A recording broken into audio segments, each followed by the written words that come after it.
J'espère qu'il n'y a pas de journalistes dans la salle. Écoutez, c'est très curieux. Moi, mon expérience personnelle des médias est toujours positive. C'est vrai, personnelle.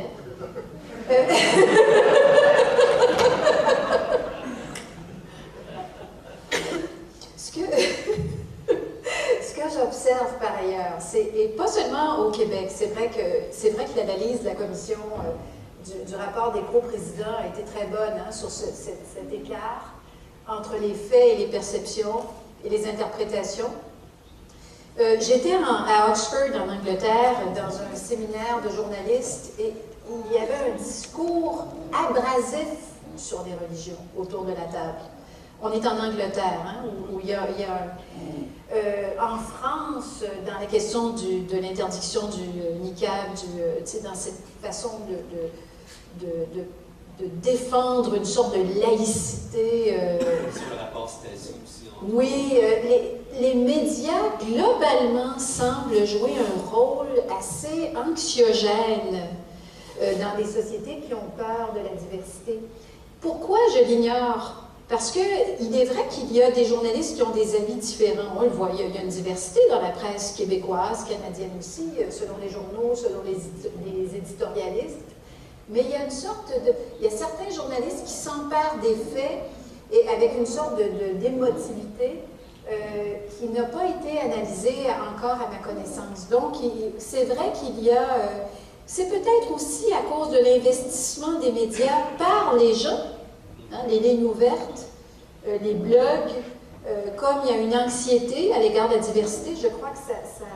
Et comme ça va très vite, ils n'ont peut-être pas le temps de faire l'analyse, mais je suis d'accord avec Laurie, on a besoin de positive narratives, mais c'est vrai que les commissions des droits ne nous ont pas encore aidés, elles sont en train de préparer des choses pour nous renseigner davantage sur la richesse de ce qui se négocie sur le terrain. La Commission a fait une œuvre de pionnière à cet égard-là. Il y avait peu de matériaux sur les faits réels. Et je crois qu'il y a plusieurs commissions des droits au Canada actuellement, dans plusieurs provinces, qui travaillent à documenter ces négociations réussies, quoi. C'est difficile de documenter ces faits-là. Et comme vous dites, le rapport Bouchard-Taylor le fait en partie. Donc, pour notre gouverne, M. Taylor, pourriez-vous nous résumer brièvement ce que votre rapport a trouvé dans le traitement des médias de toutes ces histoires? Il y avait deux sortes de médias. Il y en avait qui donnaient de l'information très, très vraie, et puis même qui expliquaient certains problèmes des musulmans et d'autres que la population ignorait. Mais il y avait une masse des médias, à la fois imprimés et électroniques, qui semblaient, ben là, il ne faut pas que je dépasse les bords, mais il y avait peut-être un groupe qui était constitué comme groupe, non seulement par le fait qu'ils ont pris cette attitude-là, mais parce que c'est un groupe qui est déjà constitué légalement, j'ai choisi mes mots indexement, qui semble avoir eu comme but de démousser constamment l'affaire. Maintenant, pourquoi ils font tout ça? Et ça paye, c'est pas vrai que ça paye. Tout comme les bonnes nouvelles, ce n'est pas des nouvelles éclatantes, mais une mauvaise nouvelle, un désastre, c'est merveilleux. Là, la même chose. Le cas de la cabane à sucre, c'est patent. Tout le monde est parlé de ça le lendemain. Et imaginez qu'on avait mis un article, ils ont demandé un peu de soumettre sans jambon, puis ils sont passés. Oui. Monsieur, je vous demandais de moins.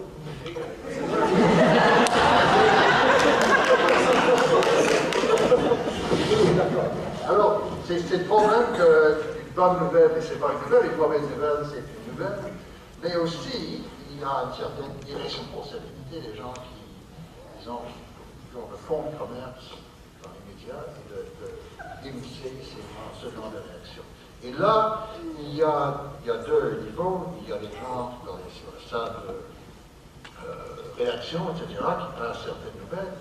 Il y avait aussi des chroniqueurs. Il y a des chroniqueurs vraiment incendiaires au Québec, absolument extraordinairement incendiaires, qui essaient constamment de mobiliser les opinions négatives. Nous sommes aux prises avec ça, puis ça a une influence très très forte, et je ne sais pas qu'est-ce qu'on va en faire. Mais c'est vrai que On a montré dans le rapport, lorsqu'on regarde... Oh non, non, non, moi, c'est pas ça.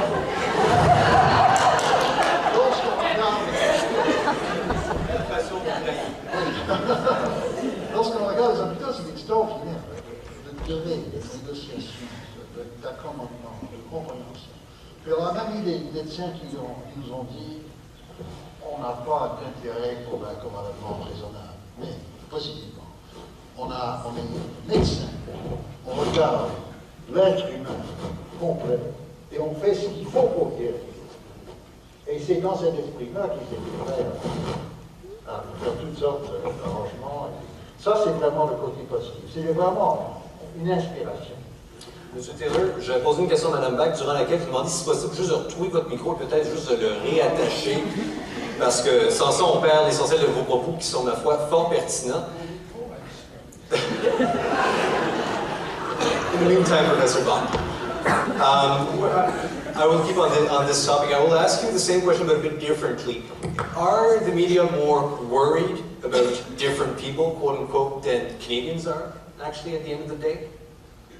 Are they fueling this, I guess, how can I say this, this uneasiness with different cultures, different religions?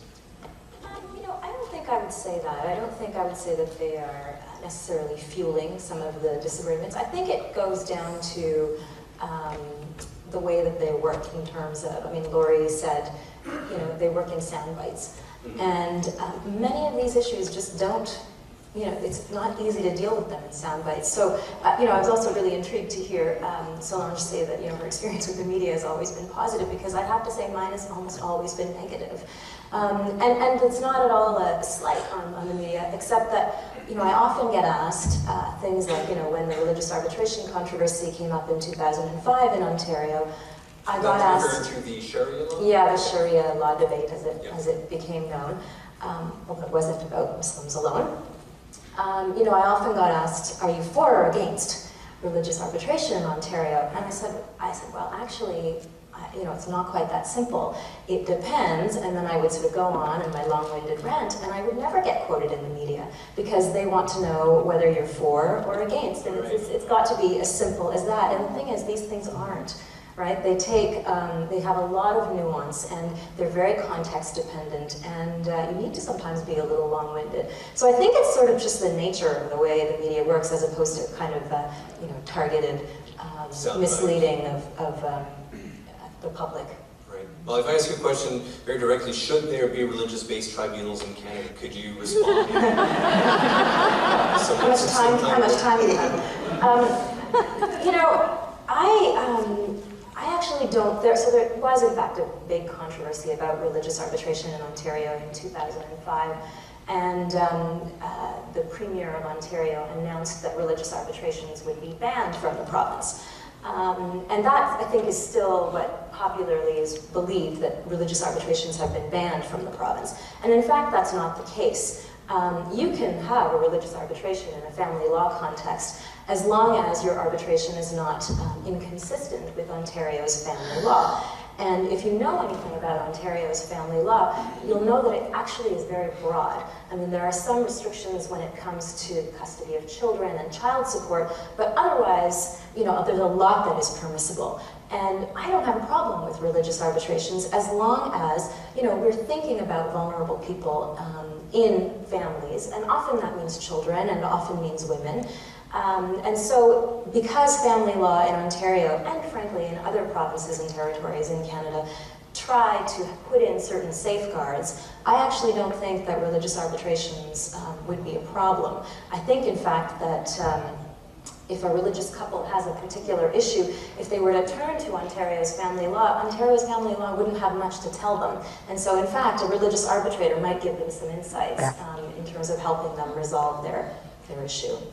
Mr. Taylor, now that you have a microphone back on, what do you think of religious arbitration in Canada? No, I think exactly. I mean, very much Professor Buck. I think what really struck me was the shameful level of the debate that occurred here. There's no Sharia. Nobody looked at the actual people. For instance, what a lot of people need, a lot of vulnerable women need very often, is is a religious divorce and not simply a civil divorce, right? So if you just say we can't let these two universes come together, you're not solving their problem. Now, it's very complex and you need very important guidelines and so on. But nobody discussed it on that level. I mean, the people opposing it, but the people who are against it never discussed it on that level. I think it's one of the shameful events in recent Canadian history, frankly. That and the, what was it, the unanimous National Assembly vote in Quebec, pas de chariot au Canada. I mean, these are two cases where we distinguished ourselves for being extremely stupid and extremely... What triggered your... Mais c'est une députée musulmane qui a amené l'Assemblée Ben, nationale. musulmane, oui, c'est ça, dans un certain sens, culturellement. Entre culture et religion, il faut faire une distinction. Qui se dit. No, but yeah, that's right. And there are a lot of people who, I mean, I have a great deal of respect and a great deal of sympathy for people who come from Muslim countries that have had a rough time because they've been, and then but they generalize that and want to, advise our policy to take an extremely hard line, which is utterly incompatible with having the kind of society we have, where we welcome people from many, many different societies and then try to live together. That kind of targeting, that kind of ciblage is just murder for us, it's just terrible for us. But you understand, when these people have had a terrible experience, you understand why they do that. It's very tough, but we can't follow that kind of advice without destroying our society. This raises another problem, though, and that is the tendency to choose your favorite religious expert depending on the issue at hand. And I think that's probably what you were getting at around the quality of the debate. And I've also heard Natasha make this point as well, that the debate will be framed around who is your favorite expert, choose them and go with it, without a fair representation of a variety of voices, particularly a variety of religious voices. So there's very much a tendency toward that. In public debate, by the media, et cetera, et cetera. Is the problem also the fact perhaps that we ask experts instead of asking the people who are in the midst of this situation? Mm-hmm. Yes, I think very much so. I mean, it's difficult because how many people do you ask and in what context, how are their voices heard and so on and so forth. So you can have a public commission and have voices and representations, but I think that also attracts sometimes a particular sample of people. It's very difficult to include all of the voices, but I think we have to try. That's not to say we shouldn't do it, but it is extremely difficult to think about representation that way, but we have to try. Otherwise, we're left with these sort of stale debates that aren't really debates, that don't represent people who are on the ground dealing with or negotiating or thinking about these issues in their day-to-day lives. Doesn't represent the people, maybe doesn't represent the situation either.